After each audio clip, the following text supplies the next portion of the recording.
Okay, let's do this. I'm Emmanuel Anyiam-Osigwe. I'm the CEO and founder of the British Urban Film Festival, the British Urban Film Festival Awards, and Buff Originals. I'm also a presenter on the Colourful Radio for Meet the Critics, and I'm married to Claire Anyiam-Osigwe. Emmanuel, brother, congratulations first and foremost. Thank you. The last time we spoke was 2014. Correct. You remembered? Yes. It's a long time. I still watch the videos on YouTube. Do you? Yeah. Thank you so much for the opportunity then to invite us to BWTM then for that. Of course, you've grown and done so much since. Talk to us through the last 4 years. I mean, there's a lot to talk through, but what Buff has achieved since that time? Well, 2014 was a seismic year, personally and professionally, because that media day at Channel 4, which is just across the road from here, I just lost my dad 6 months previously. Wow, I didn't even know you said this. Yeah, and then literally 3 days after you interviewed me, I met my then wife Claire. She told me about it on the radio.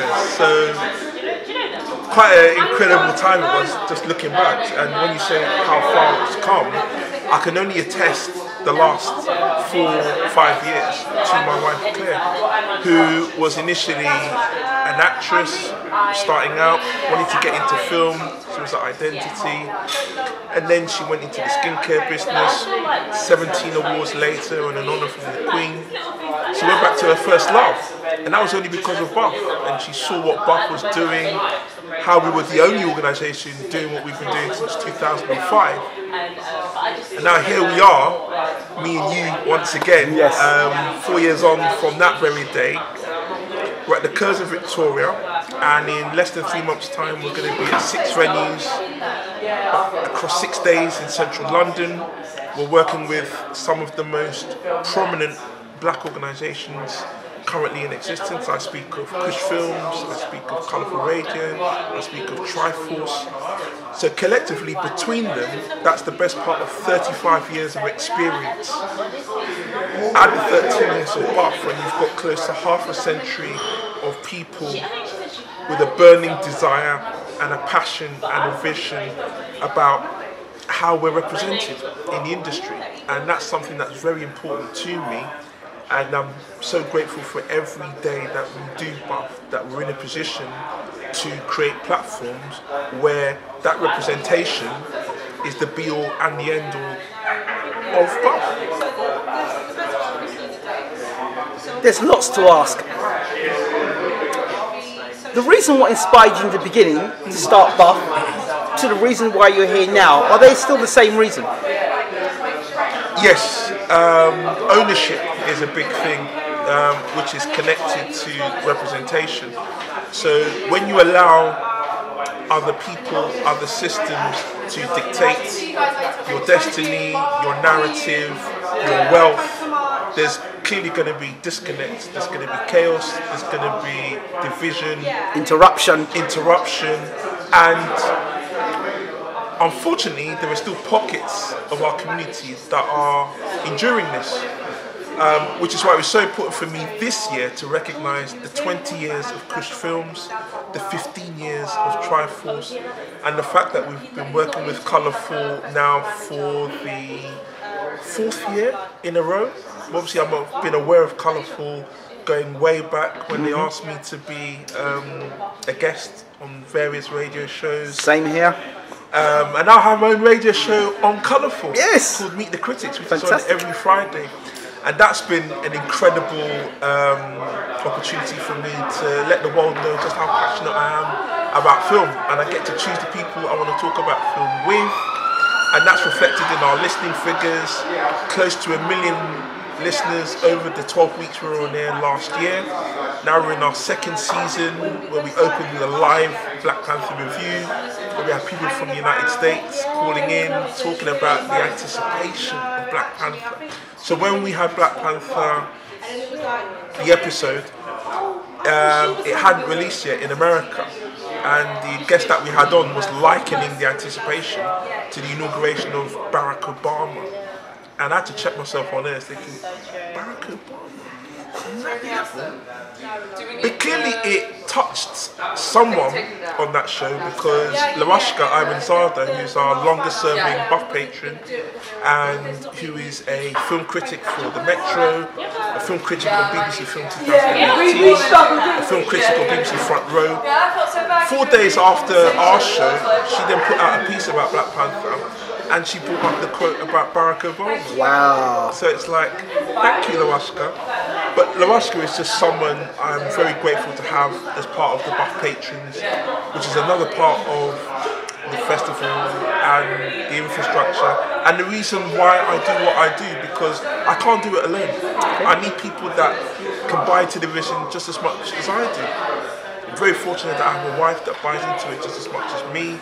We're now both making a film together. She's actually beaten me to it, because I always wanted to make films, and she's now made the film. Yes, I'm producing it, but it is her film. So I'm grateful to Buff for so many things, including finding my wife. So I just got to keep pinching myself and touching wood that there's more greatness to come in the next 13 years. I'm going to say something that might be it will be controversial. And you talked about ownership. Yes. And I'm going to take you straight back to Black Panther. Right. A lot of us came out to support Black Panther, and rightly so. It's a black movie. That's what the kind of the talk has been around the town. But yet, when you look at who owns Black Panther and the people behind Black Panther, they don't look like us. Sure. Yeah. And it's part of what I said about the representation. I had this conversation with Fraser Ayres, who's the co-founder of Triforce. Right. And he made that same observation. This company has made $1 billion, and none, if any of that money, is going to come back to us, because Black Panther was created by Stan Lee. Yes. Who's a Jewish guy, and as you know, people say that Jewish people and black people share similarities. Yes. Which is why Ryan Coogler was able to get on board from what's been talked about. But the point about the ownership is absolutely essential. Why can't black people make Black Panther? I was having this conversation with someone in relation to Nollywood. Yes, because of course. What has happened with Black Panther is it's raised the game. It's like, what has Nollywood now got to offer to show that African experience? Because up until Black Panther, Nollywood has served up the usual fare of romantic comedies, of voodoo. In the last few years, they've started to push the envelope with different kind of plot lines, which I'm very happy about. But now, Black Panther's almost like taking everyone back to the drawing board. It's like, you've now got to raise your standards. I'm hopeful that Nollywood has got the financial muscle to make a Black Panther. It's certainly got the actors. No lack of actors. There's no lack of writing, directing talent. It doesn't have to be a Black Panther, though. It'll have to be something else. It doesn't have to be a Black Panther either. But with Black Panther, there's so many conversations to be had about. I was saying this to Claire yesterday. Why is there only one Black Panther when there's been 100 versions of Batman, 100 versions of Spider-Man? Why can't we have 10, 20, 30 variations? But you can have the variations, but as you know, with Batman it would be DC Comics, and Marvel it would be Black Panther. So you've got a situation there where you would need ownership of a character that's big enough. Yes. Outside of DC, outside of Marvel, to be able to meet those standards and surpass it, and then some. Wouldn't you think so? But then it's again with Buff, we're not comparing ourselves to other organisations. Absolutely. Yeah, of course. We are our own standards. That's what we look up to. Absolutely. So what you said about the comics, it's up to the writers and the directors who are out there, whether it's our generation or the ones coming through, to have that vision, to be bold, to be fearless, write the story that you want to write and tell it the way you want to tell it, without resistance, without fear of reprisals or whatever is going to come down the road. Just get it made. There's no excuse right now. The economies of scale, yes, I know Black Panther cost 200 million, but it's never been a better time to make a film in the industry. The equipment is there, the resources, the technology, getting to know people. There's so many elements to filmmaking, and I think a lot of people take those things for granted, and that's something that needs to be taught, and we do a lot of that at Buff. especially with our networking sessions and just from the film screenings and events that we have, just talking to people young and old, emerging talent, people that have been in history.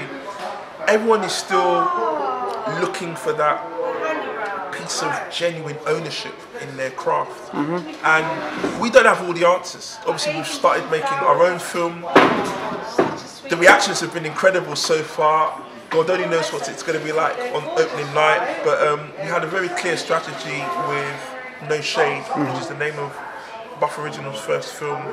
The story is very close to Claire's heart. It touches on colorism, which is a very topical issue right now, and it's affecting a lot of industries. The existential crises connected to colorism. You've got the dark-skinned cast in Black Panther. There's that issue. So, with what we're doing with No Shade, it's based on recollections and true events that happened in Claire's life as well. And we've got a great cast we've assembled who've brought into the storyline straight away. And we can't wait for the audience to see this film in a few months' time.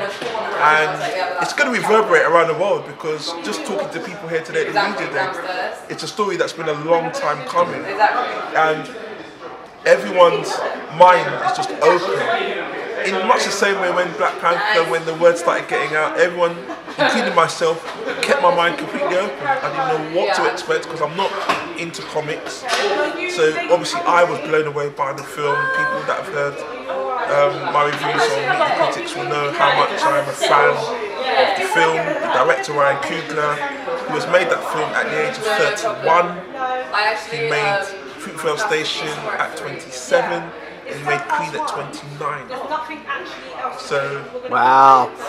You know, there's just so much talent in that guy. The cast, the British cast, Letitia Wright. Yes. Absolutely incredible performance. For me, she is the queen of the kingdom. Absolutely. She's Princess Q. Without her, Wakanda doesn't function. So there are so many layers in the film.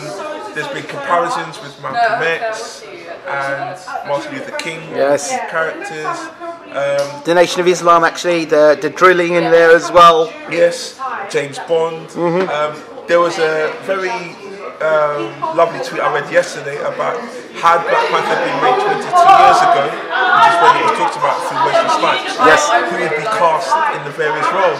Wow. So they had, I hope I can remember this, so Wesley was going to be T'Challa. I can't actually remember who would play who, but you'd have Jada Pinkett Smith in it. Omar Epps would play Daniel Kaluuya as well. Wow. You'd have Tupac playing Killmonger. Yep. You'd have Angela Bassett playing another character, albeit 22 years. You also had... Oh, my memory's gone, but I read that thinking, wow, you know. Okay, why do you think they use Wakanda and not use a different part of like Nigeria maybe, or Ghana? Why Wakanda? Why couldn't we have had something like Ghana or Nigeria or another part of Africa or just South Africa? Why? I think every now and again we just need to appreciate that film is escapism. That's what the job of a film is, to act as a cultural reference and tool. It has to act as a social good, and it has to make people care. And Black Panther has, I don't like to use the word tick boxes, because that's what Daniel said the other day. Yep. But Black Panther does the trick on all those levels, on all those points. But the power of it being in someone like Nigeria or South Africa, would that not have had even more impact to say, he's from here, or he's from there? Potentially. I mean, I come from Nigerian parents. Right. And obviously, there's a scene in the film where it's shot in Nigeria, and that scene was in reference to Boko Haram and Bring Back Our Girls. Right. So, you know, in one way, they recognise Nigeria, and in another way, it's all pure fantasy. But hold on. Peter Parker, we know he's from the Queens. We know that. We know people are spiking when he's from Queens. We know that Batman's from Gotham City. We know that Superman's from Metropolis. Yeah. Why does we have to have Wakanda? Why can't we have Nigeria, Ghana? Why can't it be one of those places? Why does it have to be this mysterious place that doesn't exist? No, it's a fair point. It's a fair point. And honestly, I can't answer that question any more than I have done. In that, to me, film should always be about escapism. Right. And if Black Panther was shot in Nigeria and Ghana, I'd still be worrying about it in the same way. I don't think it would take away from anything that has been put out there. Okay. And obviously, the world has reacted at the box office and critically, through all the critics. There's been one or two that have nitpicked, but by and large, they've loved it. Yeah. Of course. Yeah, me included. So the future for you, what's your vision for the future now, Emmanuel? So you are here now, you've got these things happening in Buff 2018. What's your vision now for 2018 onwards? What would you want to see? The vision is no shade, Buff originals going into production. There is a whole slate of stories that I'm waiting to put out there. I love my documentaries, so once I get carte blanche, when Claire goes off to do her next project, I'll then go off to do my own project. And documentaries is something I really want to get into. Just through Buff, lots of people want to work with me and with Claire. Yep. Because of obviously Yep. what we do. So that's a natural thing that's going to happen. So, you know, the world's a oyster really in terms of the future, but original production is definitely something that we'll be doing for a long, long time. The festival and the awards is going to be mental. And that's just going to keep getting bigger and bigger and bigger. I mean, there's been times over the last 4 years where Claire said, can you get any bigger? Last year we were at the BT Town, the only film organisation in the UK to be in there.